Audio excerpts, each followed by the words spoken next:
Alberto, estábamos hablando, por ejemplo, del tema de la edad de retiro. Me decías tú que una persona como adulto mayor se siente satisfecho si sigue trabajando, pero por otro lado, hay gente que dice que prefiere ya retirarse de una vez. ¿Cómo crees este debate que genera de positivo en el análisis? ¿Por qué resulta tan complicado? Es que hay distintas maneras de ver este fenómeno. Hay que recordar que las jubilaciones y el sistema de pensión se inventó hace muchas décadas pues como una medida para retirar a la gente antes de que se muriera, ¿no? O sea, los jubilaban a los 60 años y se esperaba que viviera 2, 3 años más y se morían, entonces se acababa Del trabajo al ataúd. el mantenerlo. Okay. Pero nos contaban con que iba a haber una mejoría y un avance tecnológico importante que prolongara la vida, y ahora la gente está viviendo después de retirarse 10, 20, 30 años o incluso más, en el cual pues no son productivos para el sistema y alguien tiene que aportar para pues su manutención y para los gastos que estos generan. Si bien la participación de los mayores en múltiples actividades como es el empleo pues es deseable para muchos de ellos, lo digo, hay otros que también ven la jubilación como terminar una etapa y el comienzo de otra época para hacer nuevos planes. Es cierto de que desde el punto de vista político y económico han habido movimientos, sobre todo en Europa, para tratar de mover la edad de jubilación. Y eso tiene un costo político muy importante, porque según para poderse jubilar con el mismo principio que hace décadas, de trabajar hasta cuando uno es productivo y después morirse pronto para no ocasionar tantos gastos, uno tendría que andarse jubilando ahora después de los 75, 76 años. Entonces obviamente eso no es muy bien visto, y en aquellos lugares donde se ha intentado de cambiar las fechas de jubilación, Francia es un ejemplo claro, en donde ha habido una revuelta muy importante de la sociedad para mantener ese tipo de prestaciones. Entonces, si bien es deseable para muchos, para otros también lo ven como una oportunidad para cerrar una página y empezar otros proyectos. Van a la universidad, cada vez hay más universidades de tercera edad o estudian otra carrera o se implican en otro negocio, ¿no? Aprovechando eso, que a partir de la experiencia que tú tienes, ¿qué tan complicado es aprender ciertas cosas cuando ya uno es adulto mayor? Por ejemplo, en el caso de la tecnología, ¿no? Porque muchas veces dicen, no, ya me quedo nada más, llego hasta el Facebook y a lo mejor no llego al Instagram, ¿no? O a ciertas cosas. ¿Es realmente mucho más complicado o solo requiere un poco más de dedicación? Sí, aquí también hay dos cosas. Con el paso de los años hay ciertos cambios en la función cognitiva, pero no quiere decir que haya problemas del aprendizaje. Lo que en general podría decirse que cambia es como que la velocidad en la cual uno procesa la información y ejecuta una tarea. Esa es quizá la velocidad del procesamiento, lo que podría yo resumir. Eso, por lo tanto, las personas, evidentemente, si no tienen una enfermedad, son susceptibles de aprender. El punto es de que la tecnología ha avanzado tan rápido que definitivamente los adultos mayores sí se sienten excluidos de este avance. Desde la aparición del teléfono celular, que aquellos ladrillos que nos tocó todavía ver en sustitución del de cable o del que iba uno a hablar a la esquina, con la progresión rápida de los teléfonos inteligentes, son un ejemplo claro de cómo las personas, pues muchas veces los dispositivos no están diseñados para ello. Y lo mismo pasa con las computadoras, con las tabletas, y no se tiene, digamos, los recursos de personas que puedan capacitar a esas personas para su incorporación. Aunque hay iniciativas, en el caso de México, por ejemplo, el Instituto Nacional de Atención para las Personas Adultas Mayores tienen una sección específica en donde enseñan a familiarizarse con estos dispositivos. Entonces yo creo que es más bien una cosa de disposición o de inversión de tiempo para adaptarlos. Pero todos tenemos a nuestra mamá y nuestro papá o nuestra abuelita que quiere que le enseñemos a mandar mensajes, y a la primera ya le estamos gritando porque no saben mandar mensajes, y ese es el problema, y prefieren mejor dejarlo aislado, ¿no? Seguir en los métodos anteriores. ¿Cuáles son los principales problemas de discriminación a los que se enfrenta un adulto mayor en México a partir de la experiencia que tú has vivido en el instituto? Una de ellas es la mala percepción que existe de la población general acerca de lo que es el envejecimiento. Cuando pensamos hay también, esto es con base en respuestas de las personas jóvenes. Les preguntamos, ¿usted qué piensa cuando se le habla de una persona adulta mayor? Entonces es alguien que tiene problemas de memoria, es alguien que tiene un comportamiento infantil, es alguien que es muy enfermo, es alguien que tiene mucha dependencia. O sea, todo es negativo. Es el tipo de imágenes negativas. Las respuestas positivas pues incluyen sabiduría, entendimiento y demás, pero la mayoría, estoy hablando de 3/4 partes de la población, pueden tener un pensamiento negativo de lo que es ser viejo. Entonces es el principal problema. Otra cosa importante es de que es la alta frecuencia de discapacidad. Digo, según en toda la población, 1/4 parte de personas con discapacidad son personas adultas mayores, y también las personas adultas mayores, casi en su totalidad con discapacidad, enfrentan pues a muchas barreras en el medio ambiente para poderse desplazar. Entonces todo este panorama tan negativo pues no hace ver muy bien el hecho de llegar a ser una persona pues vieja, ¿no? La otra cosa importante es la alta frecuencia de maltrato que existe. Nosotros sabemos que en datos de la Ciudad de México, 1 de cada 10 personas adultas mayores sufren algún tipo de maltrato, siendo el maltrato psicológico quizá el más frecuente, en donde pues si no te tomas tu medicina no vamos a salir, ¿no? Si no haces esto, te voy a llevar a un asilo, o sea, ese tipo de amenazas que suelen existir para las personas. Y además del abuso físico, por supuesto, y el abuso económico, ¿no? Las prestaciones que pobremente reciben a veces son utilizadas pues por los hijos, los nietos y demás, pues para otros propósitos que se les dan.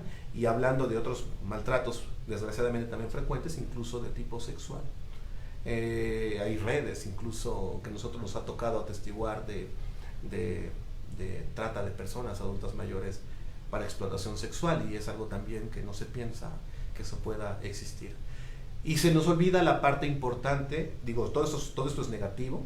Los medios también tienen mucho que ver, ¿no? Porque para ser joven, para ser productivo, dinámico, pues hay que ser pues delgado y sí, cumplir ciertos estereotipos. Es que justo sobre todo la edad, ¿no? Lo que estaba diciendo es muy importante, porque en general tendemos a verlo, o muchas veces se tiende a ver como que llega a un punto de la edad y de ahí todo es para abajo, que a lo mejor, digamos, en un sentido físico, pues sí, el cuerpo va degenerándose, pero no necesariamente a nivel emocional, ¿no? Y a nivel psicológico es así. Sí, ¿no? claro, definitivamente una condición del proceso de envejecimiento es la pérdida de capacidad física a distintos niveles. El enlentecimiento para realizar alguna tarea puede ser quizá el dato más temprano. Ahí están los deportistas de alto rendimiento, ¿no? A los 30 años un gimnasta ya es un anciano, ¿no? O el futbolista a los 40 ya está en el retiro, ya no tiene estas facultades de velocidad, dinamismo y demás. Y lo mismo pasa de alguna forma con las personas adultas mayores, se vuelven más lentas, tienen más dificultad para realizar algunas tareas, pero efectivamente hay otras funciones que se pueden mantener o se pudieran mantener intactas con el paso del tiempo, pero sí es necesario adaptarse a sus condiciones con el paso del tiempo. ¿Cómo hablas tú con las personas que de pronto llegan a tener un miedo a la muerte, ¿no? Porque lo sientes más cerca, aunque si bien me dices que eso es más un miedo de joven, ¿no? Conforme avanzas, ya tus miedos son otros, pero ¿qué le dirías a la gente que asocia inmediatamente vejez con muerte? Vamos, ni siquiera con enfermedades. Bueno, eso es un trabajo que hacerlo con las personas jóvenes, ¿no? Porque con las personas adultas mayores que sabemos que tienen una enfermedad grave, terminal, que sabemos que morirán en breve, en la mayoría de ellos, con experiencia, pues puedo decir que lo toman de una manera pues natural. Realmente el problema de aceptación de la muerte es por parte del cuidador de la persona adulta mayor, del familiar del adulto mayor, que a veces cuando el paciente tiene una enfermedad grave, mortal, que le causa gran sufrimiento, dolor o algo, los hijos, los familiares se esfuerzan, o más bien se casan con la idea de que debe de hacerse todo lo posible porque esa persona siga viviendo, y cuando los deseos muchas veces de ellos no son respetados, ¿no? Eso también es algo que hay que trabajar en una cultura de pues dejar este tipo de testamentos verbales en vida y demás, para que que haya una voluntad anticipada, que ese es el nombre correcto, para saber qué disponer o qué hacer con nosotros cuando lleguemos a una edad o a una condición en la que seamos incapaces de seguir. Y a las personas jóvenes, pues ese es el discurso, tratar de ver que no se trata de agregar años a la vida, sino calidad a esos años que se vayan a vivir, y que el envejecimiento debe ser visto como un proceso normal, y es que es algo inherente, pues algo que está vivo, ¿no? Por ejemplo, ¿qué le dirías tú a una persona que tiene un familiar viejo, y que tiene una enfermedad terminal, y esta persona, o igual es una pregunta muy fuerte, una cosa en un contexto, ¿no? Porque no es tan sencillo, pero la persona mayor dice, yo ya quiero morir, y la familia se niega pues a cumplir lo que desea la persona. Sí, ese es un tema muy difícil y centra un debate ético. Nosotros, cuando nos enfrentamos a un paciente que aún tiene la capacidad de decidir, que mentalmente está íntegro, que él puede tomar sus propias decisiones, normalmente la discusión va encaminada al respeto de la voluntad de estas personas, ¿no? Que la comunicación es fundamental, la comunicación del paciente, la persona mayor, con sus cuidadores, normalmente los hijos, las hijas, y que haya esa comunicación también entre los hijos, para que haya un acuerdo importante en cómo va a suceder pues el evento final de esa persona. Muchas veces se logra cuando sabemos de un diagnóstico y hay tiempo de preparar a la familia, este apoyo que se le da en el proceso paliativo, no solamente aliviar el dolor del cuerpo, sino atender otras necesidades que pueda tener el paciente y su familia, pues se llega a conciliar y el paciente puede fallecer en un contexto, digo, quizá está fuera de lugar que lo diga, pero agradable o ideal. Hay que dar también, se habla ahora del concepto de calidad de muerte, que es algo también que nosotros como médicos nos enseñan a salvar vidas. Y la muerte está vista como un fracaso. Entonces, pero esto ha cambiado tanto, sabemos que hay pacientes en los que no se les puede ofrecer algo más. Entonces hay que hacer el esfuerzo precisamente para que vivan con calidad el tiempo que haya que vivir, y eso se refiere a esta calidad de muerte, entre otras cosas. ¿Cómo ayudar a una persona? Porque también está la persona enferma, el adulto mayor enfermo, pero también quienes están cuidándolos, si son de la familia, muchas veces también viven muy cansados, ¿no? A nivel psicológico, a nivel físico también, por ver cómo se le está yendo la vida a la persona que quieren, ¿no? Cómo ayudar a esas personas, o cómo se pueden desarrollar mentalmente y emocionalmente con fuerza para vivir el momento. Una cuarta parte de las personas, de adultos mayores, una cuarta parte de adultos mayores requieren algún tipo de asistencia. Y algo interesante es de que más del 80% de esta responsabilidad de cuidado recae sobre las mujeres. Para el baño, para el vestido, casi todo lo hacen las mujeres. Está todavía la idea de que la hija joven, soltera y demás, tiene que cuidar a la mamá o al papá hasta el final de sus días. Y eso es algo muy que está enraizado en nuestra cultura. El colapso del cuidador, que es la palabra que se usa, cuando uno se harta, porque esa es la realidad, por más que sea uno su padre o su madre, se cansa, es un problema de salud muy importante que debe ser visto por la persona, por el médico, por el profesional de salud que atiende a la persona adulta mayor. No podemos disasociar, de ver que hay un binomio entre la persona adulta mayor que puede estar enferma y existe un cuidador para él, que este cuidador puede enfermar. Y dependiendo obviamente la carga dada por la enfermedad será el problema.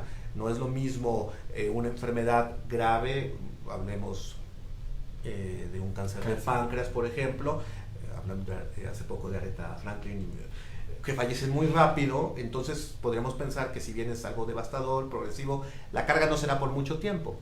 Pero pensemos en el caso de la enfermedad de Alzheimer, una enfermedad devastadora que puede durar hasta más de una década de la persona viva, y con una necesidad continua y progresiva y cada vez más pesada de cuidados. Entonces, estas personas que se colapsan, que se enferman por esa carga, no solo desde el punto de vista físico, sino también emocional, dejan de trabajar, eso tiene un costo muy importante, tienen enfermedades psiquiátricas como depresión, ansiedad, que ameritan un tratamiento, y además del desgaste mismo físico, que los pueden incluso orillar a tener una conducta inapropiada sobre el paciente, ¿no? Maltrato dados por los mismos cuidadores, a veces los hermanos periféricos que están ahí atentos, pero no asumen el cargo real del paciente, pues siempre se van sobre ese cuidador también, ¿no? Pues tú que no llevas a mi mamá, tú que no estás al pendiente de ella, cuando lo único que hacen a veces es dar dinero, o a veces ni eso, y nada más van a que se reúnen los domingos a visitarla, a regañar a la hermana que no cuida bien a la mamá, y después todos se van, dejando la cuidadora, digo porque la mayoría son mujeres, sola con el problema de la persona adulta mayor, o muy dependiente o muy enferma. Entonces, aquí el mensaje importante es de que los cuidadores tienen un rol muy importante, y debemos de cuidar también su salud en todos los aspectos, y eso el profesional debe de estar atento a datos de alerta de que se está cansando, porque en un sistema de salud pobre como el nuestro, en donde hay grandes deficiencias, ese cuidador es una herramienta muy importante pues para compensar ese cuidado que el Estado, por ejemplo, no está en capacidad de dar. ¿Qué hacer cuando uno llega a cierta edad, ¿no? Y por otro lado dicen, pues ya tú tienes que descansar, ¿no? Pero más bien a lo mejor no es lo necesario, sino tener como ciertas actividades, ¿no? Salir en la mañana, hacer ejercicio, salir a caminar con amigos, de pronto. ¿Qué recomiendas tú? ¿Mucha actividad, poca, o depende más bien de la persona? Claro, depende de la persona y nunca va a ser un momento como para retirar a las personas de la actividad. Eso es más bien creencia del entorno, ¿no? Ya está mayor, que mi mamá no haga esto, ya no permiten que ella asuma sus roles antiguos bajo la presunción de que la persona ya es incapaz, Sí, es lenta y demás. Y esto es una queja constante de que mi hija opina siempre por mí, no me deja hablar, es que ya no me dejan hacer nada, no puedo salir a la calle, cuando la persona adulta mayor aún es capaz. Entonces, más bien hay que buscar los recursos para facilitar que la persona continúe asumiendo su rol social, su rol familiar, más que retirarla, porque evidentemente el retirar, eso pues podrá promover o favorecer la dependencia en un corto plazo, ¿no? Y es en detrimento de la salud de la persona mayor. Okay. ¿Cómo en general has visto que vive la sexualidad una persona mayor? Porque ese es otro gran tema, ¿no? Mucha gente piensa que con la pastillita azul se soluciona todo en el caso del hombre, ¿no? Pero se vive de otra manera. El otro día en HuffPost publicamos un blog de un señor ya mayor que sacó su película porno, ¿no? Y que la gente así como que, ay, qué raro esto, pero es interesante, ¿no? O sea, cómo la aproximación es diferente a la juventud. ¿Cómo es en lo que tú has visto? Pues la sexualidad es algo que no se puede separar de la naturaleza humana, ¿no? Es más bien un aspecto cultural, un tabú, algo social que disocia un comportamiento sexual con la edad, ¿no? Si vemos un par de adolescentes en una esquina, pues bueno, no dice nada, nadie dice nada, ¿no? Los ve y demás. Pero si ven a una pareja de personas mayores, pues viejo cochino, o vaya hacia otro lado. Ese es el tipo de reacción, es el tipo de reacciones que da. Es cierto que la mujer, a diferencia del hombre, la mujer si llega a enviudar, separarse en una etapa mayor, es más probable que no busque otra pareja, aunque cada vez va cambiando, o sea, suele quedarse sola. Los hombres, si enviudan, se divorcian y demás, suelen buscar más parejas. Es cierto que los avances tecnológicos, como es precisamente los medicamentos que potencian la salud sexual en el caso de los hombres, pues han prolongado que la actividad sexual coital pues sea más prolongada a lo largo de la vida. Y también se ha olvidado algo muy importante, que este mismo comportamiento, que los adultos mayores siguen con una sexualidad viva, no se les ha visto como un grupo de riesgo emergente para muchos problemas que tienen que ver con la salud sexual. En los Estados Unidos hace unos años salió una alerta de que se empezaron a dar cuenta de cómo ciertas enfermedades, las de transmisión sexual, infecciones sexualmente transmisibles, incluyendo la hepatitis B, por ejemplo, VIH y VIH, se empezaron a crecer números en las instituciones, ahí en los asilos en los Estados Unidos, y es algo que también comienza acá. O sea, pensamos en el adulto mayor como alguien asexuado, alguien que no tiene ningún tipo de relación, y eso no es así. Cada vez esta población va prolongando o ejerce su sexualidad más tiempo, que sería, digo, lo deseable, lo correcto, bueno, no sé si correcto, pero sí lo deseable, y los estamos dejando fuera de las medidas de prevención. En México no existe ninguna campaña de uso de preservativos, de sexo seguro, que muestre imágenes de adultos mayores, ¿no? Todos son jovencitos y demás. Este grupo se está descuidando y eso en parte explica el resurgimiento en la mayor frecuencia de muchas infecciones de transmisión sexual y evidentemente de casos nuevos de infección asociadas al VIH, sobre todo en mujeres adultas mayores que suelen ser contagiadas por sus parejas, varones. ¿Cómo vive la tercera edad la comunidad LGBT? ¿Qué te ha tocado ver? Porque he leído textos que hablan de cómo cuando ya envejeces regresas al closet en un sentido porque en el lugar donde estás que te cuidan no quieren que se sepa que eras gay, ¿no? ¿Qué otras cosas has visto tú? Pareciera que este tema es muy importante, pero es otra parte que les toca también sufrir a las personas adultas mayores. Al parecer, la comunidad LGBT tiene a veces comportamientos que excluyen a las personas adultas mayores. Cuando ya se pierde la juventud, se pierde ese dinamismo y demás, muchas veces no son incluidos dentro de esos mismos círculos y son personas que efectivamente son retiradas o aisladas, y precisamente puede ser parte de la explicación de por qué encerrarse otra vez en el closet, porque no tienen ya quizá ese círculo en donde puedan compartir esto. Sin embargo, hay grupos que también se están formando, incluyendo aquí en nuestro país, particularmente aquí en Ciudad de México, en donde estos se reúnen y demás, y exigiendo pues precisamente sus derechos como persona también, que ya no solo es excluida o mal vista por el resto de la sociedad, sino también por la misma sociedad a la cual pertenecían. Entonces sí es una época difícil para toda la comunidad, ¿no? Y deben de darse pues pasos importantes o fuertes para asegurar pues tanto la igualdad como la equidad en esta población. Ok, nos pregunta Mauricio Lechuga si existen lugares donde los adultos mayores puedan asistir para distraerse, aprender algo nuevo. Sí. ¿Qué lugares conocen? Aquí en Ciudad de México quizá hablo del Instituto Nacional de la Atención para la atención de las personas adultas mayores, el INAPAM, es quien coordina la mayoría de esas actividades a nivel nacional.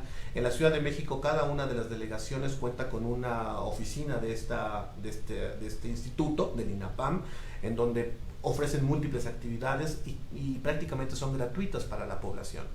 La mayoría de las personas accede cuando están en Ciudad de México. Ahí está el Instituto para la Atención de las Personas Adultas Mayores también, en la cual hay un registro de todas estas personas que reciben también ciertos beneficios económicos particularmente, y es parte del mecanismo con el cual uno identifica dónde están las personas adultas mayores y las pueden orientar al sitio al cual le queda más cerca de su domicilio.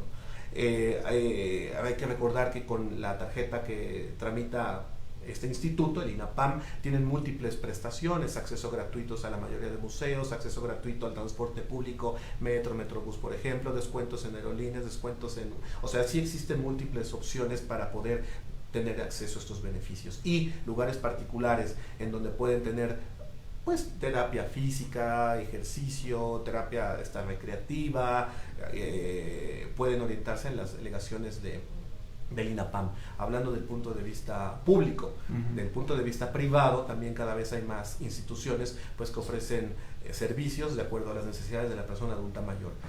A veces los adultos mayores sanos, entre comillas, no quieren mezclarse también con personas que tienen gran discapacidad.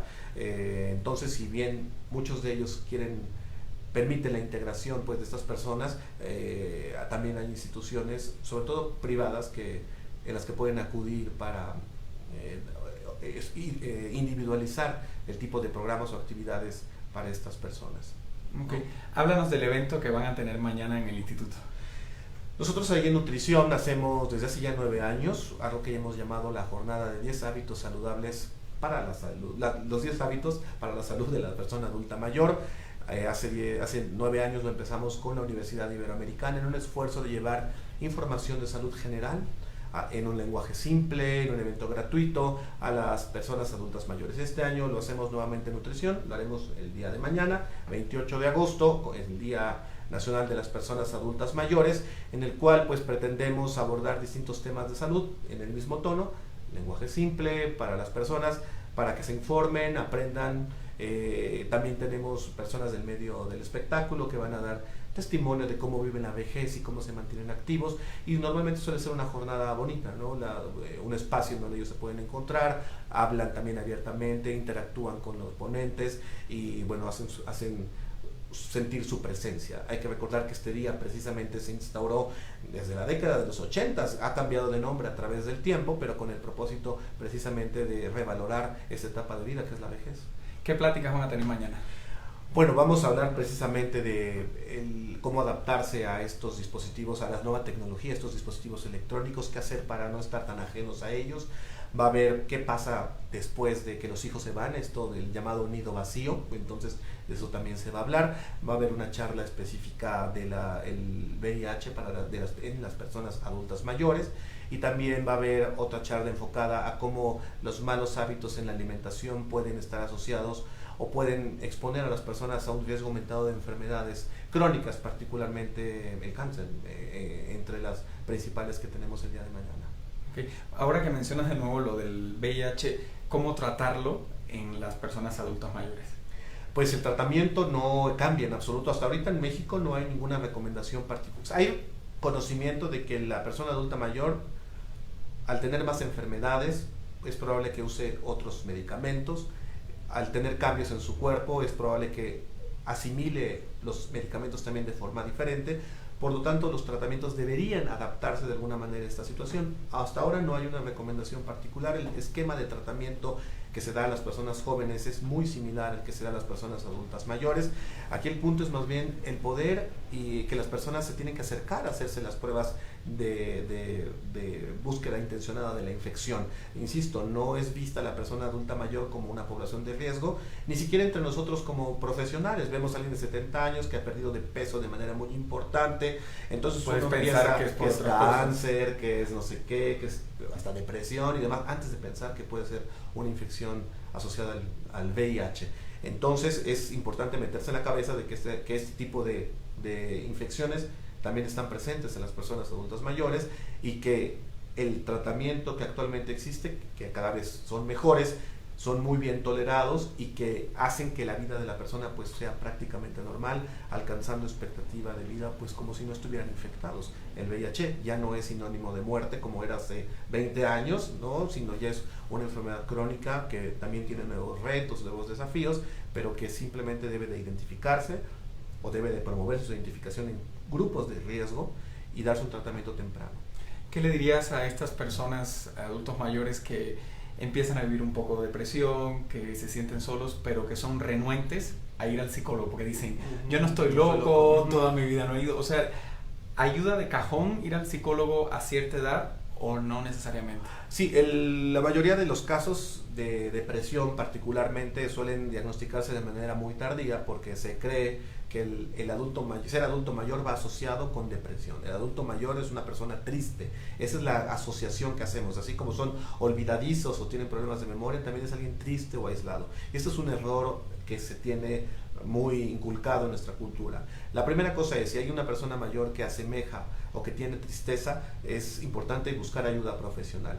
También es necesario mencionar que la tristeza, la depresión, perdón, en este grupo de población, pues suele diferir un poco de los jóvenes. No esperamos que esté llorando en un rincón la persona, sino hay otro tipo de manifestaciones. Aquella persona que siempre se queja de un problema de salud y que jamás le encontramos nada, se hacen 1001 estudios, o aquellos que vemos que van a los servicios de urgencia una y otra vez. Usted de nuevo en su visita diaria. Sí, y puede ser problema de ánimo o incluso casos de maltrato. Son como pistas que hay que tener. Lo llamamos nosotros como esta somatización. Muchas veces siempre se quejan de algo y muchas veces es por un problema, un trastorno del ánimo no identificado de manera correcta y demás. Entonces, punto número 1 es que debe de no verse a la depresión precisamente como algo normal o asociado al envejecimiento. Si esta está presente o hay la sospecha, se debe de ayudar a buscar, se debe promover la ayuda profesional, y esto también incluye el cambio en la mentalidad de los adultos mayores, porque ¿para qué yo me atiendo, doctor? Yo ya estoy viejo, ya no sirvo para nada, y ellos mismos se excluyen y rechazan, y la familia, pues yo ya le dije y no quiere ir, estar en este círculo vicioso que jamás se resuelve. Otra de las estrategias es desde el punto de vista del entorno social y más a aquellos que deciden la política de salud, pues de promover la mayor integración a través de distintos programas que incorporen al adulto mayor dentro de su misma comunidad si es que ya no tienen una actividad laboral. Y esto seguramente podrá ayudar, si no a resolver o a prevenir o a tratar estos problemas anímicos, sí facilitaría su identificación temprana para dar un manejo apropiado. Ok, nos pregunta aquí Alma Pradel Muñiz, ¿cuál es el criterio para tratar los cuadros diarreicos frecuentes en ancianos? Bueno, la diarrea crónica, es decir, cuando las personas están presentando evacuaciones de diarrea por más de varias semanas, pues no es un cuadro de 3 días por un alimento en particular, requiere un abordaje en particular. ¿Por qué? Porque pueden ser múltiples sus causas y es necesario someter a una serie de estudios. Pueden ser por problemas desde la absorción de los alimentos, producto de una enfermedad de la pared del intestino, hasta que haya bacterias de más en algunas secciones que por las sustancias que estas producen hacen que las cosas no se absorban y también esto dan diarrea. Pero alguien que tiene la diarrea no es normal, la diarrea necesita un abordaje, dependiendo el tiempo de evolución y la historia clínica del paciente, pues ameritará un abordaje específico para tratar de ver su causa. Es inútil dar antibióticos de manera empírica sin tener una causa o someterlo a estudios inapropiados si no se tiene el contexto apropiado, o el completo más bien, ¿no? Ahí venía otra pregunta mía. ¿Cómo manejar el tema de los medicamentos? ¿No? Porque de pronto se asume que uno tiene que tomar y tomar y tomar y tomar cosas y quizás no necesariamente, ¿no? Sí, los adultos mayores son el principal segmento de la población que consume medicamentos, eso es claro, y son los principales que compran en los sitios de libre acceso, esos de el anaquel que vemos en las farmacias ahora y que pueden tomar, sobre todo los analgésicos, sobre todo los laxantes, son de los que hay mayor demanda y que la gente los tiene en acceso. La polifarmacia, el uso de múltiples medicamentos, es un elemento también importante que se ha asociado a desenlaces malos para la salud de la persona adulta mayor. Con cada medicamento que yo agrego a otro, la probabilidad de que tenga un efecto adverso se multiplica. Y muchas veces las enfermedades, entre comillas, que aparecen son resultado de un medicamento que suele tratarse con otro medicamento. Así, por ejemplo, si yo tengo un problema de una infección urinaria, y tengo una incontinencia, antes de pensar que yo tuviera una infección, me van a dar un medicamento para la incontinencia. Ese medicamento para la incontinencia puede provocar problemas en algunas personas susceptibles de confusión y demás.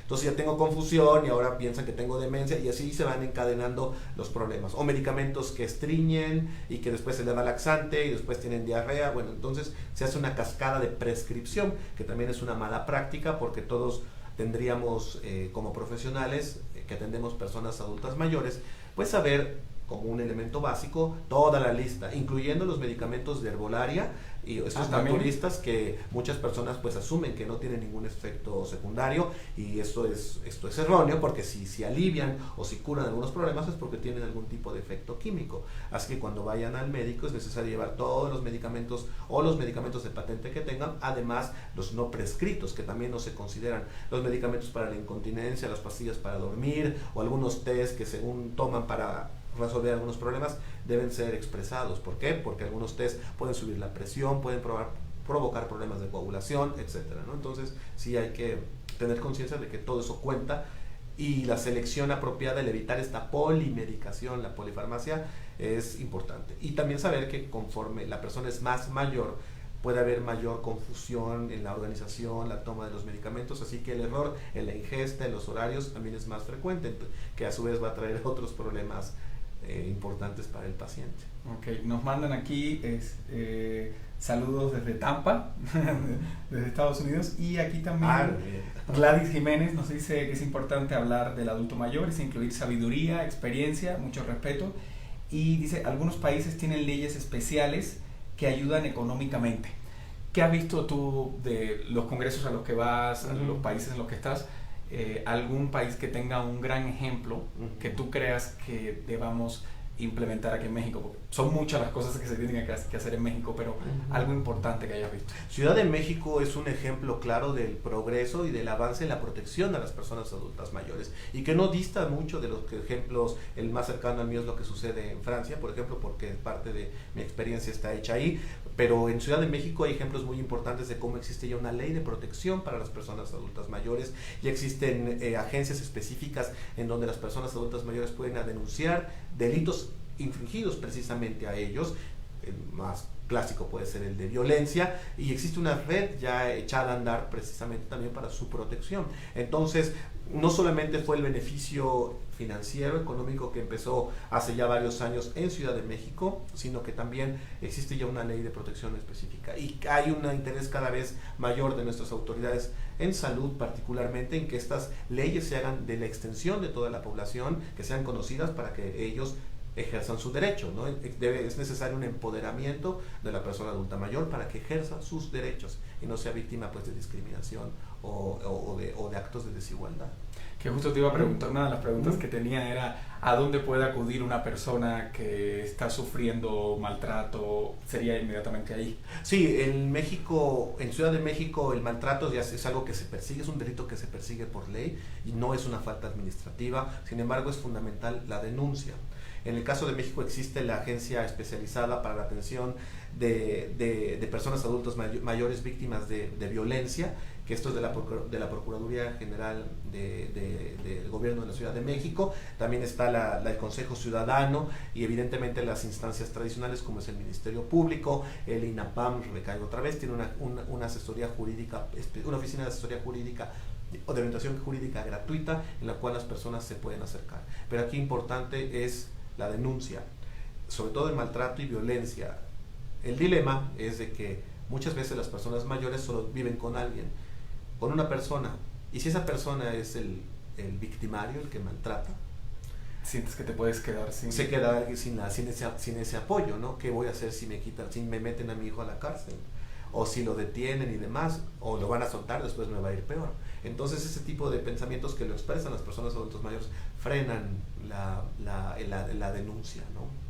Entonces eso es algo en lo que también hay que trabajar, digo, no es promover, porque normalmente las entrevistas que se suelen hacer con este tipo de personas son conciliadoras, que es lo que se pretende, ver dónde está el problema, ver qué se puede hacer para ayudar al cuidado o al cuidador para mejorar sus condiciones y evitar caer en estas conductas antes de promover algo desde el punto de vista legal que tenga consecuencias mucho más importantes.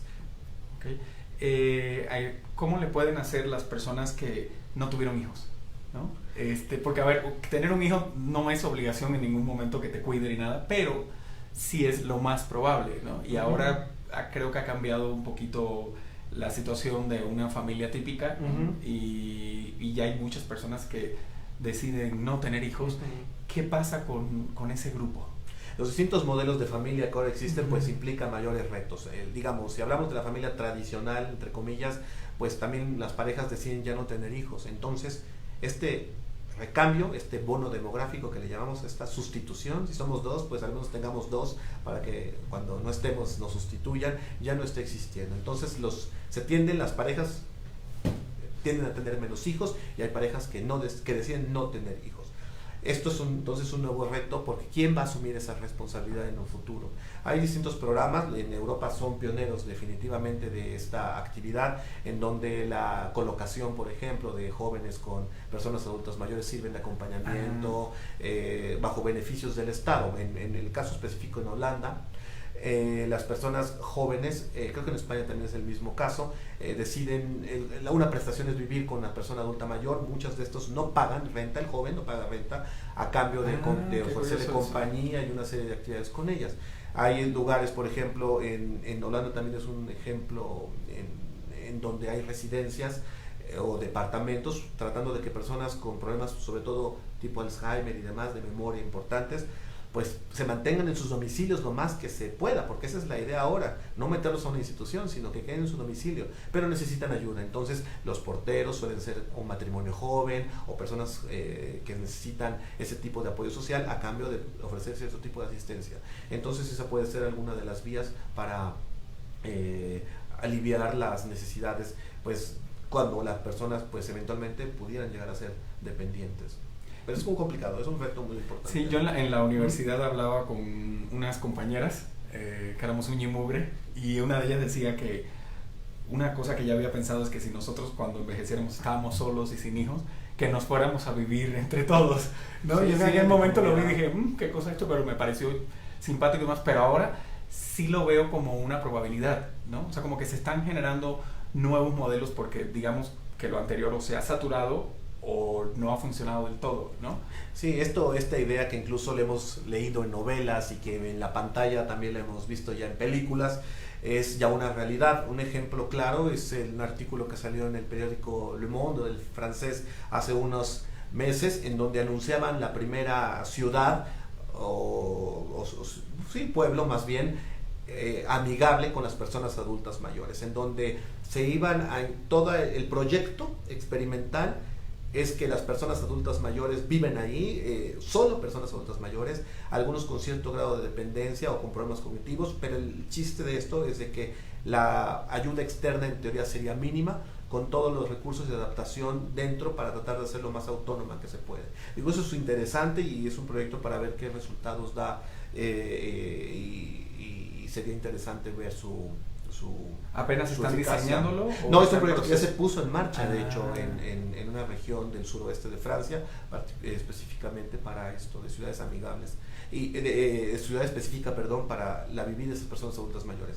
Ahora hay la denominación de esto que llamamos ciudades amigables también, de adulto mayor, que se expanden por distintas ciudades del mundo, en donde se adquiere este calificativo, así como pueblo mágico, ¿no? Así también como ciudad amigable con el adulto mayor, cuando reúne ciertas características, sobre todo a nivel de accesibilidad.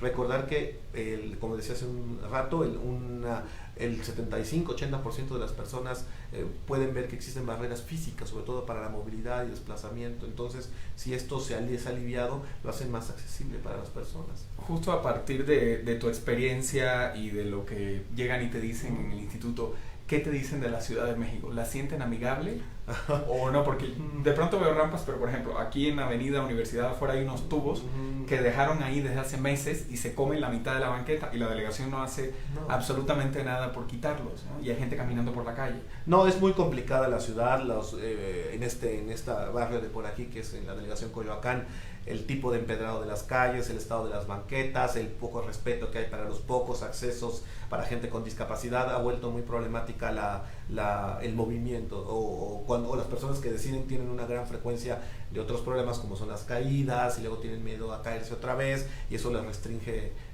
o las limita a permanecer en sus domicilios. Creo que ha habido interés verbal, político, en cuanto a mejorar las condiciones de la ciudad para las personas adultas mayores, pero sí es cierto que en lo global sigue habiendo muchos obstáculos para que la ciudad pueda ser libre. Hablemos también de las personas mayores que conducen, cada vez es más complicada una ciudad con faltas de señalamiento, poco respeto al reglamento de tránsito. Entonces hay gente que hace pequeños ya desplazamientos quizá de su casa a unas cuadras para ir a una tienda o al súper y no más, y se quedan ahí restringidas. Entonces sí, en ese aspecto sí la ciudad creo que tiene que dar pues grandes pasos para volverla desde el punto de vista físico, arquitectónico, más amigable en lo global, porque efectivamente hay lugares, hay centros que son ejemplos para replicar en cuanto a la accesibilidad de ellos, hablando de los que tienen problemas de movilidad. Habrá que ver aquellos que tienen problemas de visión, aquellos problemas de audición, que también son poco considerados, el elevador que no se le ven los botones, los tamaños de los letreros de los carteles de la calle que también son inapropiados. Es que son cosas que nosotros en cierta edad vemos como algo más, pues sí, pero que representa un obstáculo tremendo ya para muchas personas, así es. Okay. Bueno, ¿algún último mensaje que quieras dar para en general, para la manera de ver la tercera edad y también para las personas que son adultas mayores? Pues este cambio en la demografía del mundo, incluyendo México, nos da la oportunidad, o nos debe de dar la oportunidad para ver la vejez y el envejecimiento de una manera diferente. Está en nosotros el poder hacer este cambio, el poder incluir a las personas adultas mayores, el poder promover entre los niños, particularmente para que este beneficio a largo plazo se observe, esta cultura de respeto. Desgraciadamente en las grandes concentraciones como es Ciudad de México, esa cultura de respeto que siempre hubo al adulto mayor pues se está perdiendo, a diferencia de esa clásico donde el adulto mayor era el sabio a quien se le iba por un consejo y demás. Que eso ha cambiado mucho socialmente, ¿no? Y particularmente en grandes como es la Ciudad de México, y en algunas delegaciones también es un perfil muy similar a lo que sucede en los europeos. Adultos mayores que viven en sus departamentos solos, completamente aislados, sin ningún tipo de interacción o no tomados en cuenta. Son cada vez ajenos, son más pobres, cada vez hay más, son más pobres. Los adultos mayores actuales también tienen menos educación, exigen menos. Entonces, el combatir la pobreza, el mejorar su nivel educativo, el incluirlos más en participación en más actividades a nivel local y en general, después deben de ser como alguna de las prioridades para hablar pues, de que existe una sociedad más incluyente, que es equitativa. Entonces, entre nosotros, primero como profesionales de salud, en las personas adultas, jóvenes y los niños, pues también es la tarea más importante para mejorar esta visión errónea que se tiene del envejecimiento. La vejez es una etapa normal de la vida y no hay absolutamente nada hasta ahora que pueda detenerla o revertir el proceso de envejecimiento, por más de que se hable de medicamentos y las cremas anti-aging, anti-envejecimiento y todas estas cosas. No hay nada que esté fundamentado que pueda revertir el proceso. Los órganos del cuerpo, se han hecho las estimaciones, tienen una capacidad finita. Yo, está bien, suponiendo que yo no voy a morir, pero mis pulmones van a dejar de funcionar en algún momento porque es finita su capacidad, ¿no? Entonces no estamos hechos para ser eternos, ¿no? La eterna juventud, la vida eterna ha sido una ambición del ser humano desde que existe, ¿no? Han habido más de 8,000 generaciones en este planeta de seres humanos. Apenas en las últimas 3 más o menos es donde se ha tenido el salto espectacular en la expectativa de vida. Todavía se espera que vivamos nosotros, en caso de México, ojalemos un poco más en los próximos años, pero es muy difícil de que se vaya a prolongar más allá de los 100 años de manera global. Entonces habrá que vivir plenamente pues cada una de las etapas y buscar la forma de llegar bien a ese periodo de la vida, y definitivamente la prevención de enfermedades, la modificación de malos hábitos desde la juventud va a ser como secreto clave para no tener tantos problemas al final. Ok, muchas gracias, Alberto, por Al venir. contrario. A Alberto lo pueden seguir en Twitter como @avilafunes, para seguro te van a O Geriatría INS. O Geriatría INS. Mejor. Ahorita de todas maneras lo ponemos aquí en los comentarios de Facebook. Muchísimas gracias, de verdad, por traer una reflexión súper importante para las diferentes etapas de la vida y para irnos preparando para ese siguiente momento.